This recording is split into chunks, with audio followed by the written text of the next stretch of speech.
Welcome everybody to another episode of Unpopular Opinion. I'm your host, GRANxJEFE, joined again by my co-host. He's been out. We've been gone this week. We truly apologize. Joined as always by my co-host OGxRAW. What's going on, bro? Good morning. Good morning. It's good to be back on air. For those of you that don't know, a big snowstorm came in Washington. I lost power for a few days, but we back, baby. Shoot, Back in man. effect. Yeah, we back. How you doing this morning, bro? Bro, I'm doing good, man. It's a good day out here in sunny El Paso. Woke up this morning. My son actually let me sleep this morning for the first time in forever. He's normally up at 7 on the dot every morning, talking in his crib. Today, Oh uh, yeah, you can't seven. beat that. And I see you chopped the dreads off yesterday. You know. Yeah, I cut my hair off. All you don't know, so there will be a logo change coming soon. The dreads are no more. Back to the wave game. Finish show everybody how to do this thing. Oh yeah, you can't go wrong with the waves. That's a classic style right there. Exactly. So let's just hop into this show, man. Reports from Ramona Shelburne and Adrian Wojnarowski this morning comes out and saying that, and Adam Silver, the commissioner of the NBA, his 5-year tenure as the league commissioner, he's been approached by NFL owners to become the commissioner of the NFL. Do you like this move, or do you think it's a bad move? Or who Uh, is it a bad and move I, for who? Bad move for who? I like the move from the NFL because Adam Silver is a progressive guy. He's progressed the NBA so much that the NFL wants him. They want to be just like the NBA. They want to be as progressive. And if I'm the NBA, I don't want to lose Adam Silver. Not to the NFL. And if I'm Adam Silver, I don't want to go to the NFL because it's so different. It's such a different league. They're so behind. I don't have time to catch them up on what they should already be caught up on. If I'm Adam Silver, I don't want to go to the NFL. The NBA, they treat me well. They like the things that I do. They're very progressive. They're with the times. But the NFL, on the other hand, they're not with the times. They're a little behind, and if I'm Adam Silver, I'm not going to the NFL. Yeah, you made a really, really, really solid point right there about it'll be a good move for the NFL if they were able to get a guy like Adam Silver, a no nonsense guy, a guy that's very proactive instead of reactive. He don't wait until the public is outraged about an issue to go ahead and fix that issue. If there's an issue, Adam Silver normally fixes that issue. So I'm with you on that point that it's a very good idea for the NFL to be going after a guy like Adam Silver, a guy who's very real respected. Also, in that report, it was said that a lot of Fortune 500 companies have reached out to Adam Silver. So that lets you know what type of job that this guy is doing. Now, on the NFL side of things, I'm not sure they want a guy like Adam Silver because he's not a Roger Goodell. He's not a yes man. There's a Mm-hmm. reason why some of these owners love Roger Goodell because Roger Goodell is he keeps the power within the NFL owners. You don't see the flexibility and the movement of players like you do in the NFL like you do in the NBA. The NFL owners, they don't want that. You heard Bob McNair last year. We can't be having the prisoners run the asylum. You know, Jerry Jones. If you don't stand for the anthem, you will be cut. Those type owners, they don't want to see Adam Silver because Adam Silver don't care about your feelings. He's gonna do his job, and Roger Goodell is more of a yes man. Okay, yeah, y'all want this to happen. Okay, okay, okay.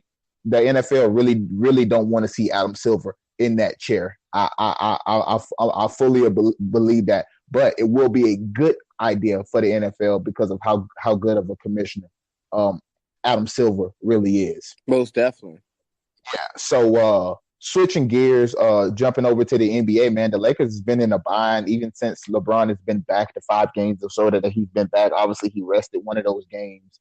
But if I'm not mistaken, they're like 2-3 in that span. Lost to the Sixers, lost to the Pacers, and the other night lost to the Hawks. Do you think the Lakers will make the playoffs? Lakers will make the playoffs. I believe they have a team that is capable enough to make at least the 8th seed. And notice I said team, and we get it. They have LeBron James, and because they have him, we put unfair expectations on them. We expect LeBron to make the playoffs. We've seen him do this multiple times with teams of lesser talent in the East. But it's not fair that we put these expectations on LeBron at this point. And I'm guilty of expecting LeBron to lead this Lakers team to a playoffs because at the end of the day, basketball is a team game, right? But we set all these expectations on one person and not the Lakers team. We saying LeBron should make the playoffs. We're not saying the Lakers should make the playoffs. We're saying LeBron should make the playoffs because he's LeBron, and it isn't fair. So I'm gonna stop doing it to LeBron. I'm the main one that's guilty of it. But my answer to this question is yes. The Lakers, as a team, will make the playoffs. LeBron can't do it alone. This is not the East. He needs that team to come together. They need to be a solid team. And if they can do this, and I know if anyone can bring a team together, it is LeBron. I believe they will make the playoffs this year. Yeah, I'm right there with you. I believe there's no way that LeBron James misses the playoffs. There's no way. And I'm going to put that pressure on LeBron James right now because those other guys have never been to the playoffs. Outside of Lance and JaVale, outside of the veterans, none of the rest of the guys haven't even been to the playoffs. I think KCP, but he's also considered a veteran, but I think he did make it earlier in his career, I believe, when he was with Detroit. But none of the young guys, the real pieces that's going to help them win a championship, Kuz, Ingram, Ball, Hart, none of those guys have made it into the playoffs in their short career, and it's going to be up to the older guys. Rondo, a guy who's a champion, a guy who battled LeBron, a guy who's been a major factor on why a team has won a championship. It's going to be up to those guys to get them into the playoffs. But I'm with you. There's no way that they don't at least get the 8th seed. They're only sitting in the 10th seed, 2 games out of the 8th seed. So, with about 20 some games left in the All-Star break, so these guys can get their mind right. You heard LeBron say that the other day, that this little break is going to help these guys kind of get their minds right. But I'm right there with you. There's no way, no how that this Lakers team will not make it to the playoffs. This is a talented Laker bunch. They're not great, but you can't tell me that the Sacramento Kings is better than this team. Mm-hmm. You can't tell me the Los Angeles Clippers is better than this team. There's a lot of teams that's in front of them in the West that's not better than them. And we're going to get into that topic a little bit later, so I don't want to kind of jump on that right now. But if the question is right here and right now, will the Lakers make the playoffs with 25 games left? There's no doubt in my mind that I think that the Lakers make it to the playoffs for the first time in about 4 or 5 years. I easily see them making the playoffs. 2 games out of the 8th spot, no way they don't make it to playoffs. Moving over to the NFL, man, Joe Flacco was traded from the Baltimore Ravens yesterday to the Denver Broncos. Do you like this move? Is it a good move or is it a bad move? Well, who saw this move coming? Like, Joe Flacco to the Broncos. I actually like it because this put my boy Lamar Jackson in the driver's seat in Baltimore. Forget Flacco going to the Broncos. I don't care about that. I'm just happy to see the Baltimore Ravens taking a chance with the young talented Lamar Jackson. That's what I'm excited about. But for the Broncos, I believe adding Flacco gives you no advantage at all. I get it. The man is a Super Bowl champ, but his time has passed, and I think the Broncos know it. But they have a sense of desperation at this point. They really need a quarterback, and Joe Flacco is a decent quarterback. So you're telling me Joe Flacco is not a better quarterback than Case Keenum? Oh, well, listen to what I'm saying, though. I'm saying Joe Flacco, he's a decent quarterback. And, he's not great, but he's not Case Keenum. You know what I'm saying? He's not great, but he's not Case Keenum. So he's better than that. So if I'm the Broncos or a Broncos fan, this move just boosted my offensive rating from a 72.6 to a 72.7. I mean, he's still better, but he's only that 0.1% better. You know what I'm saying? And that's how I feel about Joe Flacco. That's why I disagree. I disagree with that, though. I don't know why so many people is hating on Joe Flacco right now. Hey, he's not gonna do anything special for this Bronco franchise. If you look at the receivers, all the receivers are age. All the receivers are age. and Joe Flacco, he's not a spring chicken either. So if this move is just boosting your offensive rating by a tenth, like I don't get it. If anyone wins in this, it's the Baltimore Ravens. At least we know what direction the Ravens are heading in. At least we know who their starting quarterback is going forward. That's the only good thing that came from this trade, I believe, is the Baltimore Ravens, making Lamar Jackson the official starter of next year. I don't see how that's a win either. I honestly don't. This guy cannot throw the football. That showed this year. And it showed in the playoffs when teams can hone in and sell out to stop you. Can you make plays? When they played against the Chargers at home, this guy had about 17 yards of he had like 17 passing yards.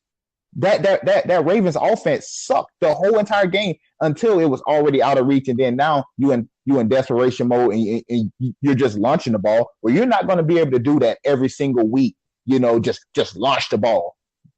You're not. And the only way Lamar Jackson is going to thrive in the NFL is if he's able to run the football. And history has shown when teams get a whole all season to prepare for you, now they know Lamar Jackson is the guy. They know Lamar Jackson will be taking snaps. These defensive coordinators will be selling out, and he will have to make plays from the pocket. And Lamar Jackson cannot do it. I said yesterday. Go ahead. He's still young though. He's trainable. Joe Flacco. He's already set his ways. This is what Joe is going to do. I'm a Super Bowl champion, so this is what I'm gonna do. I've won a Super Bowl. He don't bring that attitude out though. He don't bring that attitude like I'm the man because I'm a Super Bowl champ. That's not his attitude. But when Joe Flacco got paid all that money, Joe Flacco, he basically went down. Because he started having injuries. The injuries took a toll on you. That's what happened. After that Super Bowl, the knee injury. And then the shoulder or whatever he had this year. That's all you need as a quarterback. You need, look at Tom Brady. Tom Brady hasn't been the same down the field guy since he tore his ACL. What does he do now? Dink and dunk, dink and dunk, dink and dunk. He's slow in the pocket, but he's Tom Brady and he's in Belichick's system that it's almost impossible for him to fail. Joe Flacco he's had a bunch of injuries and that has led him to lose his job. Joe Flacco started out the season really, really good until we start hearing about the injuries. Yeah. It's not like, I get it. Lamar Jackson is flashy, man. He won he won 7 of their last 9, but that's because he surprised people. Nobody thought he would do that. And even if you go back and look at the numbers was not great. The numbers was not great at all. I agree. The numbers weren't that great. But with his ability to make plays, that's what put, Baltimore in their driver's seat when they came to going towards the playoffs. I guess. I don't believe in Lamar at all. You know what? I don't believe Joe Flacco has any playmaking ability anymore. I don't believe he has that ability. Before he won his first Super Bowl, and all he did was throw 12 touchdowns, 0 interceptions that postseason, en route to a Super Bowl. Let me ask you this question then: What is Joe Flacco bringing to this Broncos team? He's bringing a good decision maker. He's bringing a winning attitude because Case Keenum hasn't won anything. He's bringing more leadership, despite what guys say about, he's not a leader because he don't talk that much. I heard TJ Houshmandzadeh say yesterday, I played with the guy. I don't care about what Ray Lewis said. I played with him. And I know what he got. So everything about Joe Flacco, besides athleticism, is an upgrade from Case Keenum. Oh, yeah. Everything. That's what I'm saying. He's not Case Keenum, so that's better. If it wasn't, they would keep Case Keenum on the roster. He's only making $7 million this year. There's a reason why they want to ship him out of town. There's a reason after 13-3, Minnesota couldn't wait to pay Kirk Cousins $84 million, even though he probably didn't deserve it. There's a reason for this stuff. And John Elway seen that last year. They had a great running game with Phillip Lindsay, a rookie running back who made the Pro Bowl.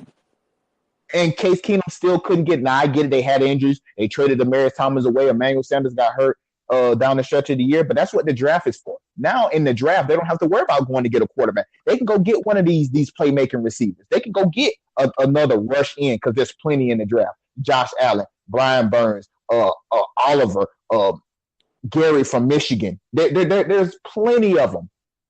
There's plenty of them this year. So Clemson, the guys from Clemson, the Wilkins, the Farrell, and what John Elway is doing, he's seen. I won a Super Bowl with a Peyton Manning that didn't even halfway look like Peyton Manning, but my defense was raw. We finna get this defense right.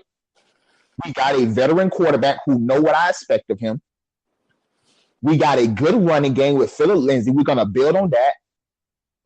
And we're gonna go play football in a division that's let's be honest, that they can make it to the playoffs in and make some noise. They were doing good this year before the injuries really happened.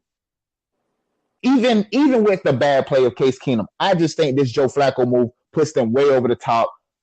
The Baltimore Ravens, I'm telling you right now, bro. I'm telling you, they're gonna have a tough season with Lamar Jackson at quarterback. Yeah. They're gonna see what everybody said when he came out the draft. This guy cannot play quarterback at the professional level. Well, I'm hoping Lamar Jackson proves those people wrong. I'm hoping this is something we don't have to see, and I'm hoping Joe Flacco proves me wrong. I'm rooting for him. Yeah, like I said, I'm hoping Joe Flacco proves me wrong too. So I root for black quarterbacks. Yeah, I want to see my peoples win. And it sucked that I've said this on time and time after again, that the problem is with black quarterbacks is they grow up and we're naturally the fastest and the most athletic out of everybody. So what do we always want to play on the playground? Oh, let me play quarterback because I get to touch the ball more than anybody. I get to decide what I want to do.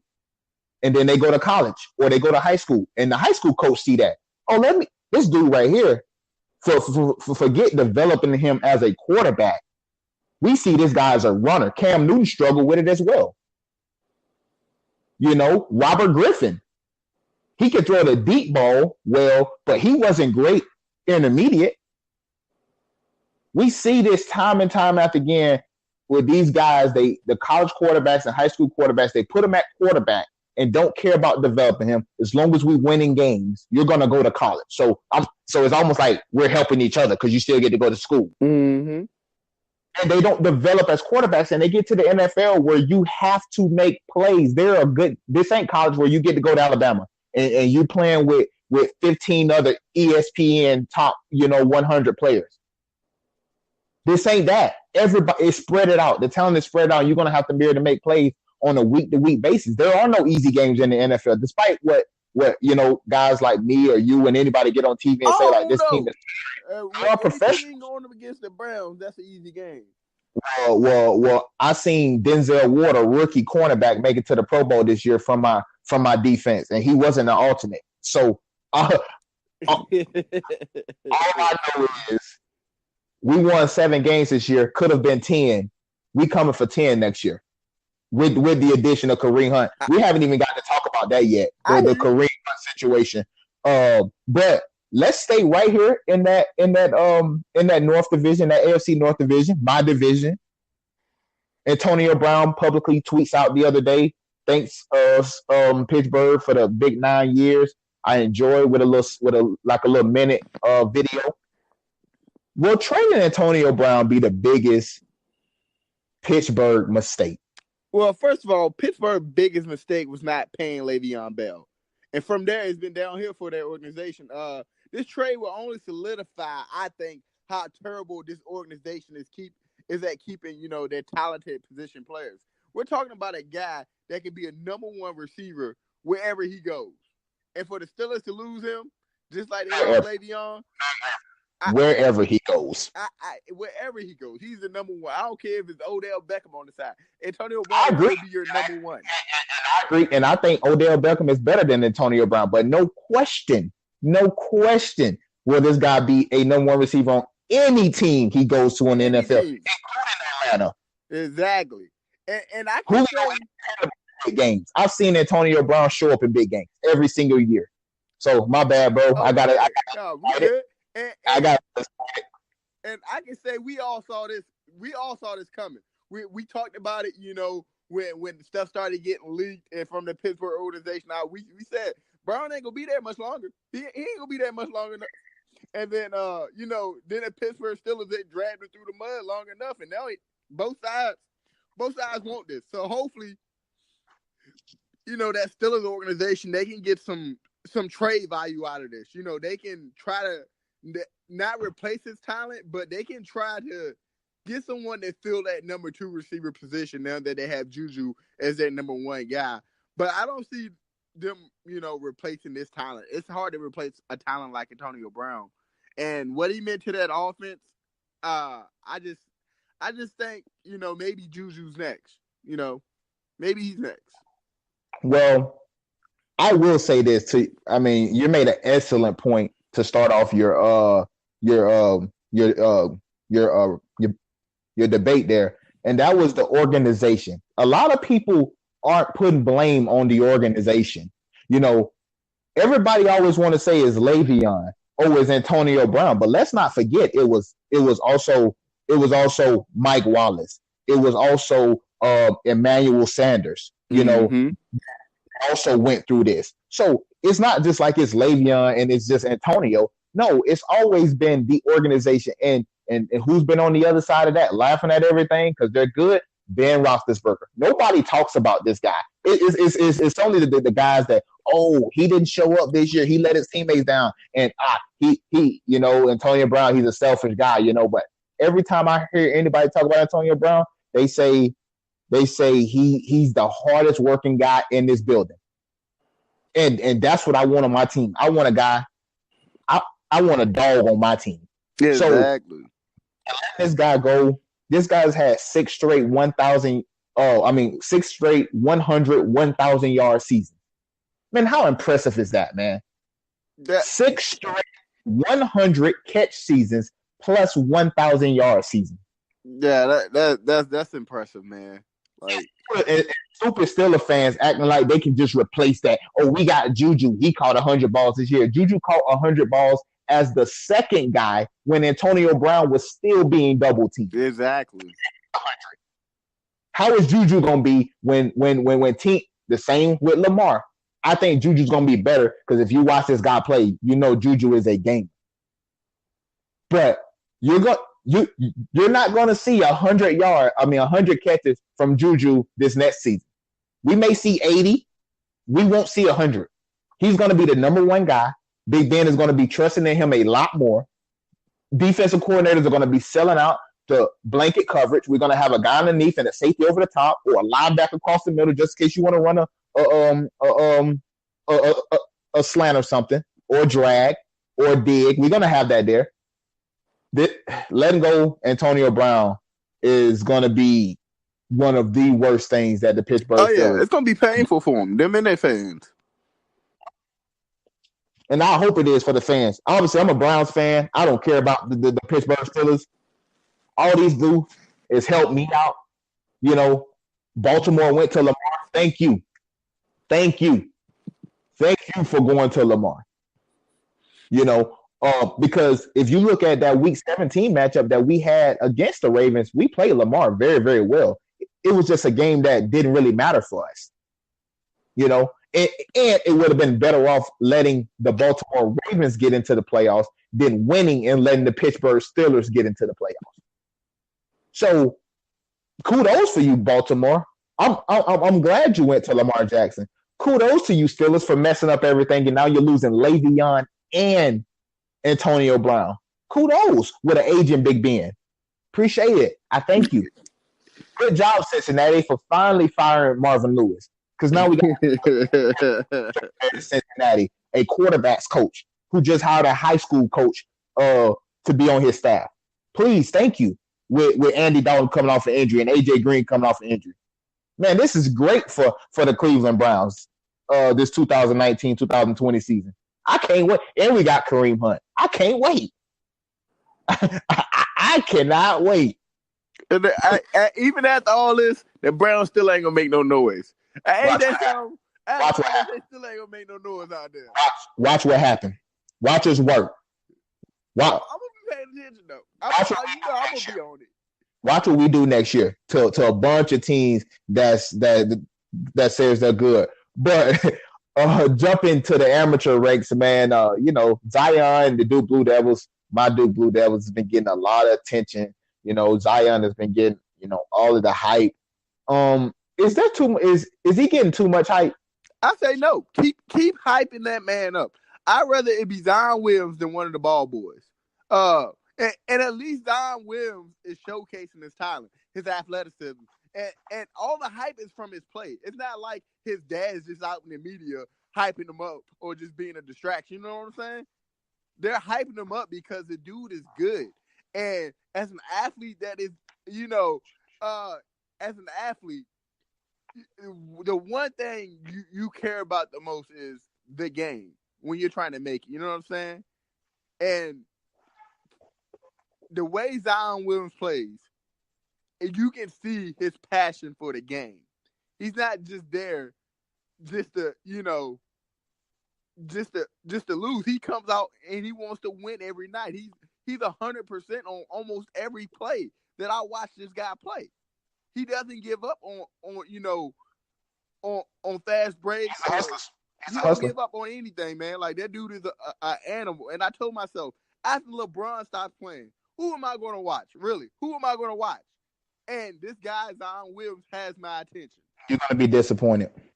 Come on, man. The way this guy's playing, he got my attention. He's going to be a decent player in the NBA. I'm not calling him a bust by no stretch of the imagination. What I see him as like a Zach LaVine. I see him like an Andrew Wiggins, a guy that's pretty good, but I don't think great. They're hyping this guy up, talking about this is the best guy since Jordan. This guy is better than LeBron. Well, I don't see that, man. All I see is a guy that's high flyer who don't shoot that many jumpers. And when he gets to the NBA, that's what these NBA coaches are gonna make him do. They're gonna make him shoot jumpers. LeBron James came out; he's the best thing. Nobody can guard him. What did Popovich do in the finals? Yeah, you're great, LeBron. You're great when you got 2 feet in the paint. Mm-hmm. Well, how about you shoot that 18, 19 foot jumper right there? Yeah, thank you. We'll take that. And that's what I see out of Zion. He's a high flyer. He's a high energy guy. He's a willing passer, but he doesn't really play great defense. He has high energy on defense, but he plays defense a lot with his hands. You're going to get called for a lot of fouls in the NBA playing defense with your hands. I just don't see what a lot of people see. You see it, Billy. You see it. You just don't want to believe it. No, I don't see it. Come on, man. We watch this guy play. This guy's unbelievable. He's unbelievable. Athletically, there's no one in the NCAA that can match him. You said the exact same thing that I've said. In the NCAA, there's nobody that can guard him. He gives us promise. As a basketball fan, he's gonna go to the NBA. As a basketball fan, what's gonna happen? Does he not give you promise? He gives you promise because I'm not saying he's gonna be a bust. I'm not saying he's not gonna be good in the NBA. I'm just saying he's not gonna be this black man up. He's not going to be hyping the ball up or Jello up. No, listen. I just call what I see. That's it. I'm not bringing him down. I'm giving my analysis on what I see. He's not a great defender. He's not a great shooter. Now, when he gets to the foul line, he's amazing. He's like an 80-something% free throw shooter. That's going to bode well in the NBA. He has a lot of the tools. I'm not saying he's going to be a bust. I'm just saying he's not going to be great like everybody say he is. That's all I'm doing. I'm just saying let's pump the brakes until we see him play some NBA talent. I get what you're saying because we're all guilty of this. We did the same thing with Lonzo Busball. We did the same thing with. I did. Me and Phil had these long conversations about Lonzo Ball, and I said this guy was going to be a bust. Yeah, I said that. And we do this a lot. We tend to overhype the players. Ben Simmons. I still haven't seen what people seen yet. I just don't. And he shouldn't have won Rookie of the Year. So we tend to do this a lot. Yeah. I mean, yes, Zion is good. He will be a good NBA talent. I'm just saying, I don't think he won. I don't think he should be number one. There's another guy on his team that I think is better overall. And RJ Barrett. RJ Barrett is better. I think, me personally, I would take Bo right now over Zion Williamson, a 7'6" guy who can shoot the three, who can shoot the mid range, who can put the ball on the floor, who can play defense, block the shot, protect the rim. He can pass it. he does everything Zion do, right? He's just not flashy, and obviously he's hurt right now, but he's just not as flashy. The high flying dunks, the alley oops, you don't And see that's that. the thing about the big guys; they get hurt a little bit easier than a player like let's say That's true. point guard or something like that. Even somebody like a Zion who's what 6'8", 285 or whatever. Listen, he's gonna be a force. I just don't think he's gonna be what everybody say he's gonna be. I could be wrong. Zion Williamson, if you hear this, prove me wrong. I want you to prove me wrong, but right now I just call what I see, and what I see is he's gonna be a pretty good NBA player, not a guy that's gonna be leading team to championships, and that's okay. I just don't see it. Yeah. Going back to the NBA, man, there's been a lot of noise about what James Harden is doing. He knocks his 31st 30-point game, tied Wilt's second longest, because obviously he still has the record at 65. So Harden got a long ways to go there. But Russ got his 10 triple-double in a row the other night. In that 10-game stretch, they are 9-1. Harden them lost last night. That put them at 21-10 on this 31 stretch. Should Russ be getting more credit for what he's doing? To me, Russ has gotten his credit. But in today's game, when players make it look so easy, we expect this from them. And like I said, it's not fair that we put these expectations on them, because it takes away from, their great accomplishments. And the only way, we can really like give him his justified, his due credit is if he goes and break the record. Then we have no other choice but to say, oh yeah, that boy Russ a dog. That boy, triple double. He broke the record of 9. He's the standalone.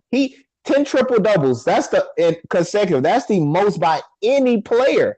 Yeah, James Harden still got 30-something more games left before he can even tie the record. And we're glossing over that more than a guy who's about to average a triple-double for the 3rd straight season in a row, who has 10 straight triple-doubles, the most by any player. And we say, Russ did this, This guy is... That's what I'm saying. It's not fair that we put those expectations on him. Because he's averaging 20, 10. Say again? And he's averaging 20, 13, and 13 in that stretch. Yeah, and it's not fair that we do this to him, because I get it. The game is played differently than it was played, 5, 10 years ago. It's played way different. Point guards, they can do everything now. They can rebound, they can shoot the 3, they can pass the ball, they can do everything now. They're not just, playmakers. You know what I'm saying? They can do everything. And he's the best defending point guard at his position. Yes. This guy does it all, and I get it. What Harden doing is nice, but he's getting away with a lot of stuff. If the game was called right, I just can't get over the traveling. I can't, man. And then I seen what Bradley Beal did the other night, where he took 7 steps, and then the NBA come out and try to justify that was just terrible. He lost the ball. No, he didn't. Stop this, terrible. Man. The NBA, they something else for niggas. Adam Silver need to jump in front of this damn travel. That's what he needs to get ahead of, for real, because it's getting out of hand. And I seen a bunch of NBA players posting up underneath that post. I seen it on Instagram. And Steph Curry was like, "Well, y'all better not call it when I do it." And what you don't want to do is give a guy like Steph 4 more extra dribbles. Yeah, you don't want to do that, because he's already a great dribbler. So if you allow him to step back 4 more extra steps, man, you out your mind. You're talking about NBA 2K wide open, green release. Yep. I don't watch the NBA. They get stuck there extra steps. The NBA really need to get ahead of this sooner than later. But that's why I have to give what Russ doing. We're talking about a small guy, and he's making his teammates better. Paul George shooting over 50%. in this stretch, about 37 points per game. Everybody numbers are up. So what Russ doing, I mean, he's the only guy that can say I got 10 triple doubles and then whoa. The only guy that can say that. Yeah, that's why we can talk about it. I mean, I'm not saying he's not getting his credit, but he has the record. I don't think he's getting his credit. I think he's getting his credit, but it's come to the point where we expect this from Russ. As soon as he breaks the triple dub record for most triple dubs ever recorded, Russ will get the maximum credit there is to have. And that's what I think he has to do. When I said he has to break the record, I mean he has to break the overall triple dub record, the most triple dubs ever recorded. If he can do that, Russ' record, his legacy, everything will be solidified. So what makes James Harden doing so special then? It is special, So don't get me wrong. I said so. What makes what James Harden doing so special then? Because he don't have the most. It's the thing people really like though that people want to talk about. They want to talk about scoring. That's all they really want to talk about is scoring nowadays. When we speak of the greats, we think of the scores. We say Kobe dropped 70-some points. Oh, you know what I mean? Kobe dropped 81. That's what people want to hear about the scoring. People don't really. They don't fascinate themselves with the fact of a triple dub because most people don't understand the game that way. They don't understand the game that way. All they know, my favorite player put up 60 points.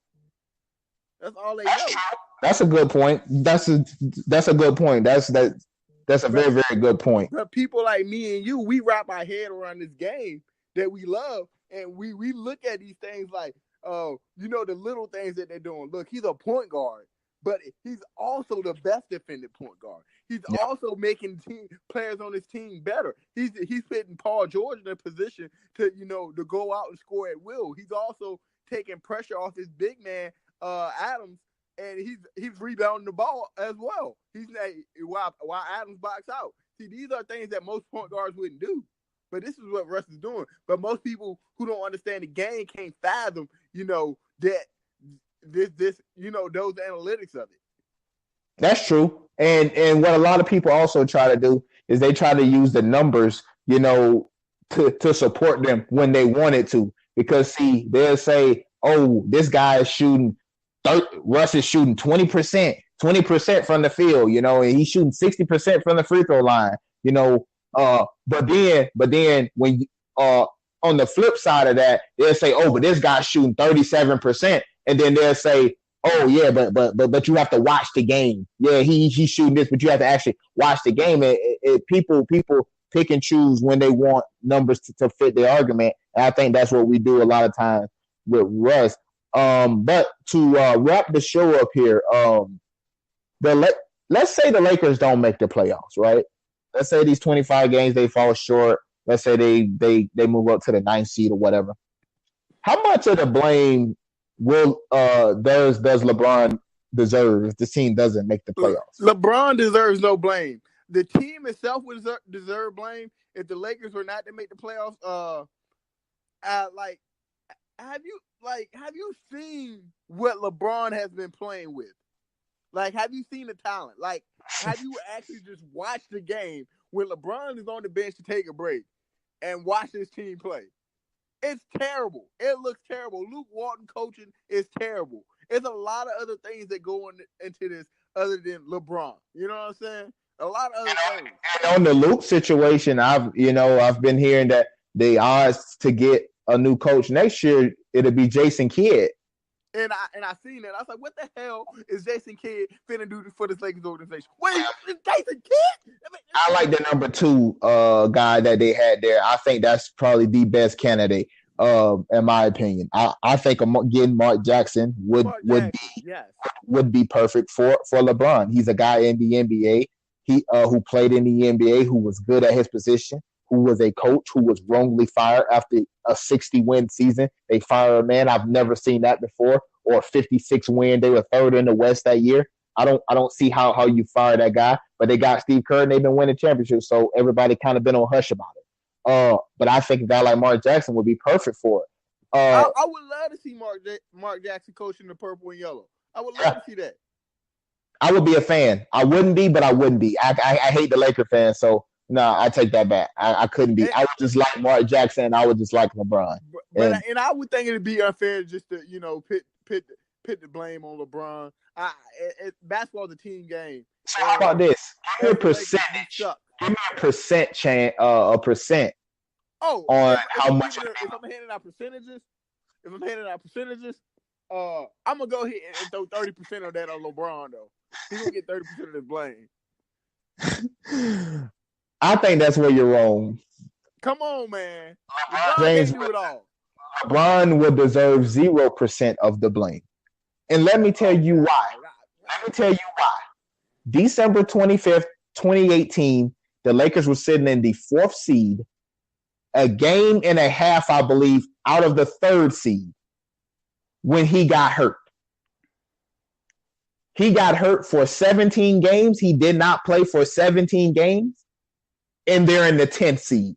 Now we're saying, oh, if LeBron don't get this team to the playoffs, as if he didn't already have them in the 4th seed before he got hurt. All you got to do is keep the lead and keep us in the playoffs. You ain't got to keep me in the 4th seed. Just keep me in the playoffs. And I come back and we sitting in the 10th seed, and now everybody's saying, oh, LeBron, it's on LeBron, it's on LeBron. Come on, man.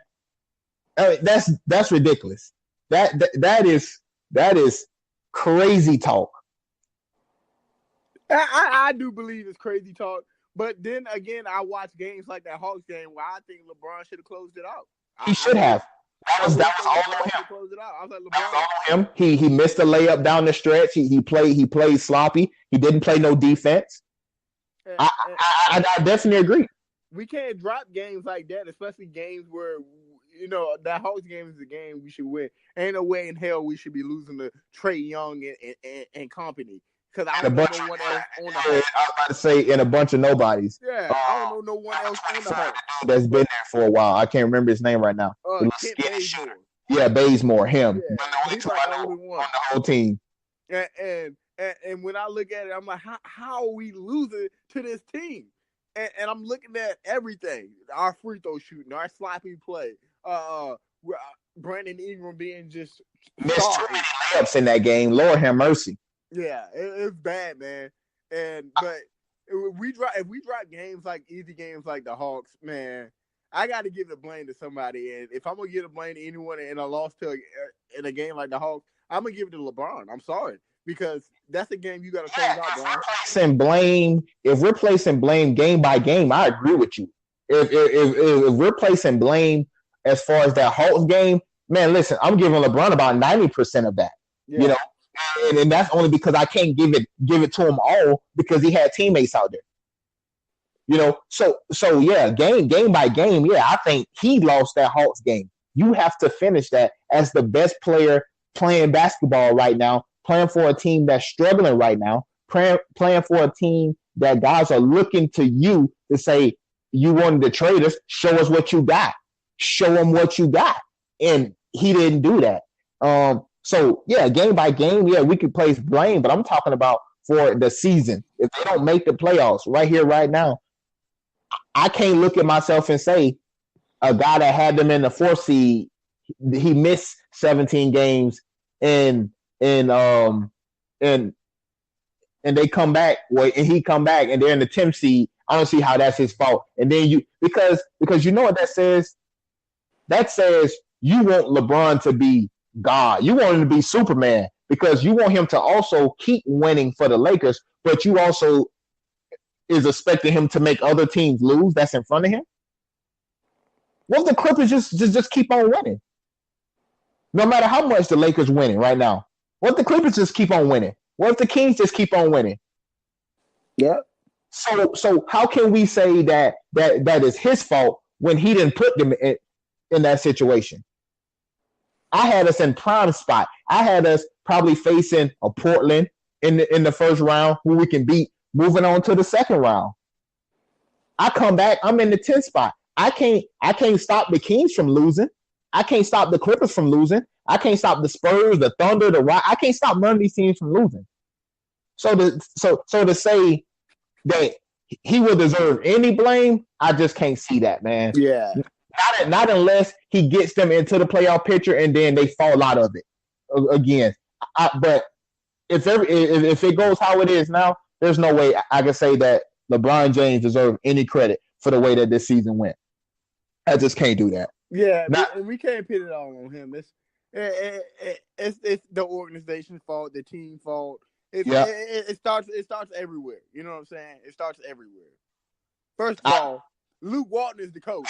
Luke Walton is the coach. I know I'm mad about it. Gonna get on Luke. I knew he was gonna get on Luke. I'm sick of Luke Walton, man. Like, I watch him coach, and he's literally sitting on the bench with his mouth wide open, not saying nothing. I mean, what the hell are you doing, Luke? Say something. Do something. Hey, who was that came out earlier in the week? I think it was a player or something that said something about Luke, that anybody could do what Luke doing right now. Of course, when you had the Warriors, you know, everybody thought that you was on top of the world. I forgot who it was. I heard on I believe it was on FS1 and ESPN. But now that you got the Lakers, show me what you got. You ain't showed me anything yet. Nothing. We can't even make free throws. I'm talking free throws, Luke. Yeah, that's crazy, man. Take them to the gym and tell us to put up at least 1,000 free throws. That's all I want to see. First, the worst free throw shooting team in the league. I just don't understand. LeBron shooting 60% from the line. Like, what is that, man? Like, come on, bro. Like, it's a free throw. You're shooting 60% from the line. Yeah, but they just. Can you give me 70? My blood pressure rise. Yeah, can you give me 70%? You can't even give me 70%. You on 60. Lonzo's shooting 30% from the free throw line. Yeah. Man, come on, man. Like, I'm done with this. Bro, you want to take us out of here? Oh, yeah. As always, I'm your co-host, OGxRAW. Great to be back with you guys. Thank you guys for, tuning in with us, hanging out with me and Billy. And you guys have a blessed day. Be safe. Be kind to one another. And this is Unpopular Opinion. Thank you, guys.